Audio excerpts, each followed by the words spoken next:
நல்லா ஹெல்த்தியாக எனர்ஜெட்டிக்காக இருக்கணும்னா இந்த லட்டு ரெசிபி ட்ரை பண்ணி பாருங்கள். நல்ல ஆரோக்கியமான ஒரு ரெசிபி. இங்கே நான் ஒரு கப்பு வந்து கொள்ளு எடுத்துருக்கேங்க. கொள்ளு நல்லா ஒரு பேனில் போட்டு வாசனை வர வரைக்கும் வறுத்துட்டு நல்லா நம்ம ஒரு பேஷனில் மாற்றிக்கலாங்க. நம்ம எந்த கப்பில் எடுக்கிறோமோ அதே கப்பில் ஒரு கப்பு வேர்க்கடலை எடுத்துக்கலாங்க. வேர்க்கடலையும் நல்லா வறுத்துக்கலாங்க. வறுத்துட்டு அதே பேஷன்லேயே மாற்றிக்கலாங்க. இப்போ வந்து கருப்பு உளுந்து ஒரு கப்பு எடுத்துக்கலாங்க. சேம் ஒரே கப்பு தாங்க எல்லாத்துக்கும். இதையும் நல்லா வறுக்கும் போதே அந்த ஃப்ளேவர் வருங்க நமக்கு. கம்பு ஒரு கப்பு. கம்பு நல்லா படப்படன்னு பொரியணுங்க. அப்போ தான் நமக்கு அந்த தன்மை கரெக்டாக இருக்கும். பேஷனில் சின்ன கப்பில் நான் எள்ளு எடுத்துருக்கேன். கருப்பு எள்ளு வெள்ளை எள்ளு எது நான் உங்கள் வீட்டில் இருக்கோ அதை எடுத்துக்கலாங்க. இதையும் எள்ளு நல்லா பொரியணுங்க. இது கூட ஒரு 2 ஏலக்காய் போட்டு அரைச்சிட்டு வந்துடலாங்க. 1/4 கிலோ வெல்லம் எடுத்துருக்காங்க. வெல்லம் லைட்டாக ஒரு அரை கரண்டி தண்ணி ஊற்றினா போதுங்க.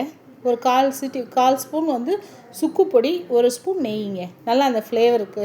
இப்போ நான் அரைச்ச அந்த பொடியை நல்லா கட்டி முட்டி இல்லாமல் மிக்ஸ் பண்ணிவிட்டு இந்த வெள்ளை பாகு எடுக்கலைங்க. சும்மா கெட்டித்தன்மை வந்தோடனே பிடிங்க. சூப்பரான ஹெல்த்தியான